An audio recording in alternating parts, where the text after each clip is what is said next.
एक जीवन मुक्त भगवत प्राप्त संत थे श्री श्यामानंद ब्रह्मचारी जी महाराज, जिन्होंने बदायूं जिले में एक कैल नामक गांव में एक जगह रह करके 1 अरब महामंत्र का जप किया था। हरे राम राम राम हरे हरे, हरे कृष्ण कृष्ण कृष्ण हरे हरे। इसको 16 न गिनकर 1 गिना और इस प्रकार से उन्होंने 1 अरब नाम जप किया था। और 16 की संख्या गिनो तो कितना हो गया? 16 अरब हो गया। लगभग 50 वर्ष उनको 46-47 वर्ष उनको लगा था। और भगवती जगदम्बा पार्वती ही उनको दूध पिलाने नित्य आती थी।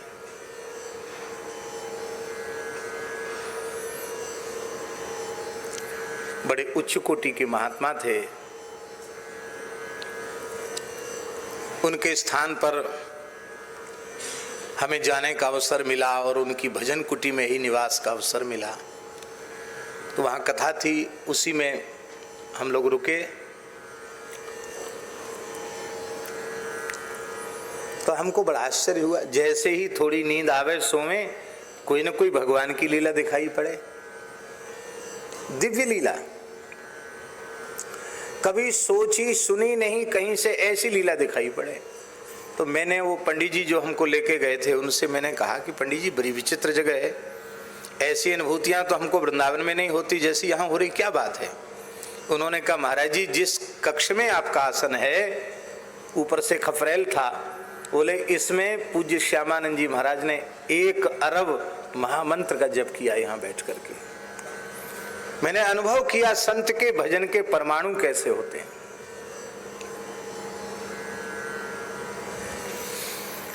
वे पूज्य श्यामानंद जी महाराज कहा करते थे,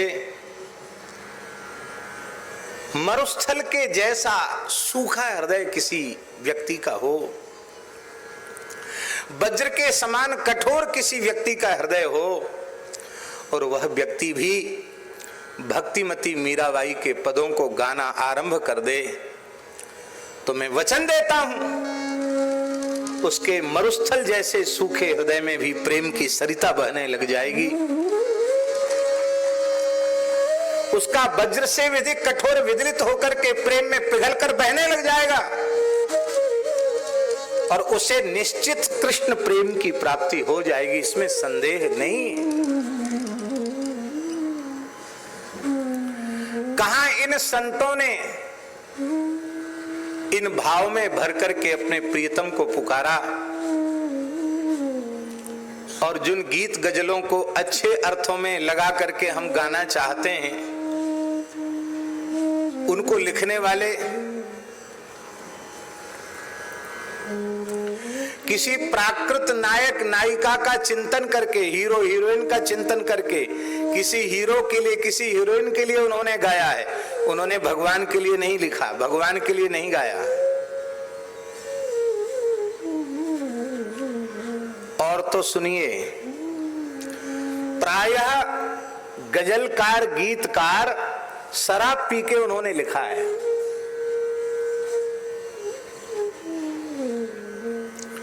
विषय का चिंतन करके लिखा है।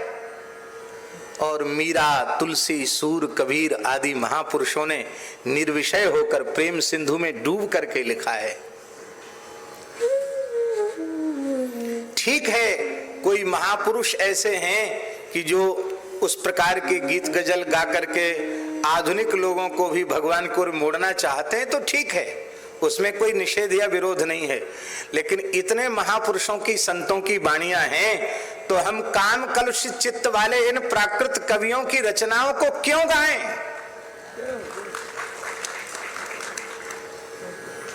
अलम विषय वार्तया नरक कोटि बीभत्सया।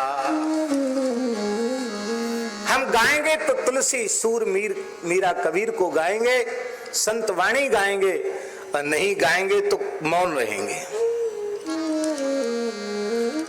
सुनेंगे तो यही सुनेंगे, अब उल जलूल चीज नहीं सुनेंगे।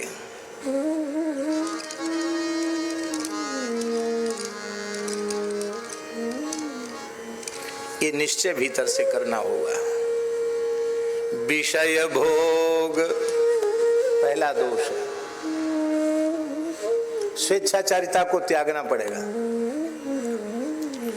और इस समय सबसे अधिक स्वेच्छाचारी बनाने वाला उपकरण है मोबाइल।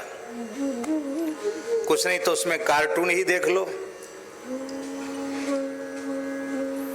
जैसे अभिमन्यु अपनी माता के पेट में ही चक्रव्यूह भेदन सीख आए, ऐसे ही वर्तमान समय के बच्चे गर्भ से ही मोबाइल मास्टर बन के आते हैं। उसका कारण है कि गर्भिणी माताएं वो दिन भर मोबाइल चलाती हैं, तो वो संस्कार गर्भवत जीव पर पड़ जाते हैं। अब हम जिस जमाने में पैदा हुए उस जमाने में मोबाइल था ही नहीं, और हमारी मैया गांव की मैया उसने मोबाइल देखा नहीं, तो हमको मोबाइल चलाना नहीं आता, फुर्सत भी नहीं है, अवकाश भी नहीं है, प्रयोजन भी नहीं है, प्रवृत्ति भी नहीं है। लेकिन छोटे छोटे बच्चे, क्या फोटोग्राफर फोटो खींचेगा, उससे बढ़िया फोटो खींच लेते महाराज।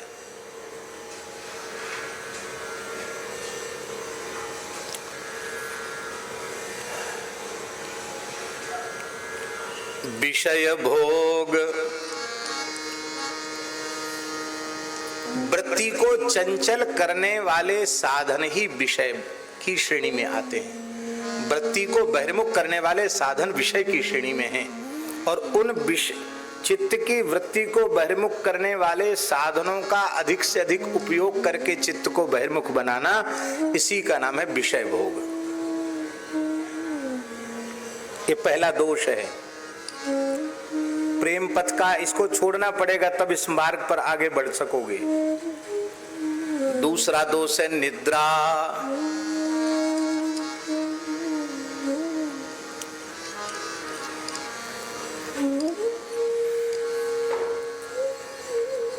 भैया नींद लेना बहुत जरूरी है, स्वास्थ्य के लिए निद्रा अच्छी है, लेना ही चाहिए। पागल को नींद नहीं आती। लोग कहते हैं, चिकित्सक लोग कहते हैं कि जो पागल हो जाता है उसको फिर नींद नहीं आती। कई बार इंजेक्शन दे के भी पागलों को सुलाया जाता है। नींद अच्छी है, जरूरी है, पर एक बात है, संसार में प्रेम नहीं है, पर भ्रमवश, अज्ञानवश, मोहवश उस वासना की मलिन वृत्ति को ही उसने प्रेम मान रखा है। और किसी का किसी से प्रेम हो जाता है तो हमने ऐसा सुना है कि उन प्रेमियों को नींद नहीं आती।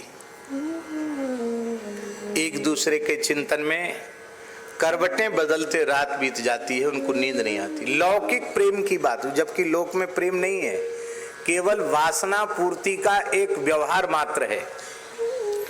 और उस लौकिक प्रेम की ये स्थिति है कि लौकिक प्रेम भी किसी के ऊपर उसका क्या कहना चाहिए, प्रभाव उसके चित्त पर पड़ जाता है, तो उसको खाना पीना सोना छूट जाता है।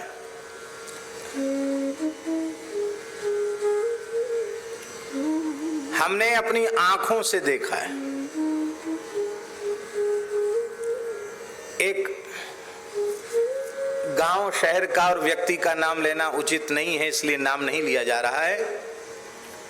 एक शहर का रहने वाला व्यक्ति, वैश्य, सर्राफे का काम, सोने चांदी वगैरह का काम करने वाला बड़ा आदमी, वो अपनी पुत्री को लेके मलुकपीठ आया। बोला महाराज जी एक ही है, और ये मुस्लिम युवक के साथ इसका प्रेम हो गया है, अब हमारी तो मौत हो जाएगी। और उसी शहर में ये मुस्लिम युवक के पास चली जाएगी तो मैं एक समाज का प्रतिष्ठित व्यक्ति हूं, मैं कैसे मुंह दिखाऊंगा? तो ये जहर लेके मैं आया हूं, मैं परिवार सहित जहर खा के मरूंगा, इस बच्ची को आप समझाइए। हमारे जीवन की पहली ये घटना थी। उसकी माँ बोली कि न तो खाती है न सोती है, रोती रहती है, कहती बस मेरी तो उसी से शादी कर दो, मैं जी नहीं सकती उसके बिना। हमने भी समझाने की कोशिश की। उसने दो टूक शब्दों में कहा कि महाराज आप कुछ मत बोलिए, आप मेरे दर्द को नहीं समझ सकते हैं। कोई मरे कोई जिए, सारा संसार मर जाए, पर मैं उसे नहीं छोड़ सकती। और अब समझाने से क्या होता, अब तो बहुत देर हो गई है, मैं अपने निर्णय को नहीं बदल सकती। हमारी बोलती बंद हो गई, हम क्या बोलते? मैंने कहा अब यदि हमसे पूछते हो तो जाके प्रिय न राम वैदेही तजिए ताहि कोटि वैरी सम यद्यपि परम स्नेही तजो पिता प्रहलाद विभीषण बंधु भरत महतारी बलि गुरु तजो कंत ब्रज बनितन भई मुद मंगलकारी। ऐसे बेटा बेटी जिनको धर्म और ईश्वर से लेना देना न हो, तजिए ताहि कोटि वैरी सम। माँ बाप जहर खाकर मरने के लिए तैयार हैं, उनकी मौत पर भी जिसे दया नहीं आ रही है, ऐसी बेटी को तुम समझ लो कि बेटी मेरी है ही नहीं, मर गई मेरी दृष्टि में बेटी मेरी। और जो होगा सो होगा, अब क्या करोगे तुम? लेकिन उससे संबंध रखोगे तो समाज में तुमको नीचा देखना पड़ेगा, पर यदि संबंध त्याग देते हो तो समाज में तुम्हें नीचा नहीं देखना पड़ेगा। और जो घटना घटनी थी सो वो घटी, लड़की नहीं रही, चली गई। तब हमारी यह समझ में आया कि लोक का प्रेम, जिसमें प्रेम है ही नहीं, केवल वासना ही वासना है, वह लोक का प्रेम ऐसा कि मैया बाप को भूल गई, पढ़ी लिखी लड़की अपने कुल खानदान की मान मर्यादा को भूल गई, धर्म और ईश्वर का भय, नरक के भय को भूल गई, खाना पीना सोना उसका छूट गया, केवल एक ही धुन लगी है कि मैं तो उसी के पास जाऊंगी। तो मेरे मन में एक भाव जगा कि लोक का प्रेम जो प्रेम वस्तुता नहीं है, वासना ही वासना है, उसकी जब यह अवस्था है, फिर किसी भाग्यशाली के हृदय में भगवत प्रेम जग जाए और भगवत चरण कमलों में पहुंचने की व्याकुलता जग जाए, तो उससे भला खाना पीना सोना, इसमें कहां स्वाद रह जाएगा? यदि खाने पीने सोने में स्वाद आ रहा है तो अभी हम भगवत प्राप्ति के पथ पर चले ही नहीं। विषय भोग निद्रा हंसी, बहुत सोना ठीक नहीं।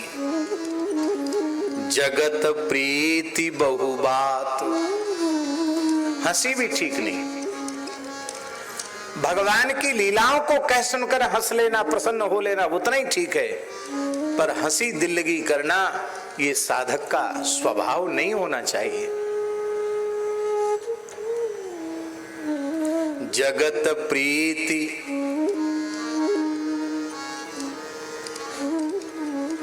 संसार की प्रीति बहुत दुख देती है। एक साधुओं की बड़ी पुरानी कहावत है, लेकिन वो मंच पर कहने के योग्य नहीं है। पहाड़ी बाबा ने सुनाई थी, वो हम सुनाएंगे भी नहीं, पूछने पर भी नहीं सुनाएंगे, लेकिन वो क्योंकि कुछ शब्द ऐसे ही अटपटे हैं, फक्कड़ों के शब्द हैं जगत प्रीति के संबंध।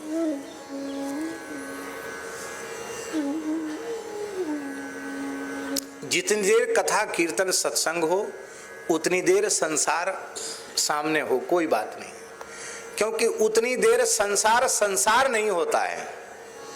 यहाँ आप सब बैठे, ये संसार नहीं है, ये सब भक्त चरित्र सुनने की इच्छा लेकर आने वाले भक्त हैं। इनका संग संसारियों का संग नहीं है, इनका संग भक्तों का संग है। किंतु कथा कीर्तन सत्संग की भावना के अतिरिक्त जो लोग आए हैं, केवल दुनियादारी की चर्चा करने आए हैं, ऐसे लोगों का संग असत संग है, इसलिए उसका भी त्याग कर देना है। जगत प्रीति, किसी से प्रेम करोगे तो रोना पड़ेगा, हंसना भी पड़ेगा, और बहु बात, बहुत बातचीत करना भी बाधक है। इसलिए इससे अपने आप को बचना चाहिए। नारायण हरि भजन में ये पांचों न सुहात, विषय भोग निद्रा से जगत प्रीति बहु बात।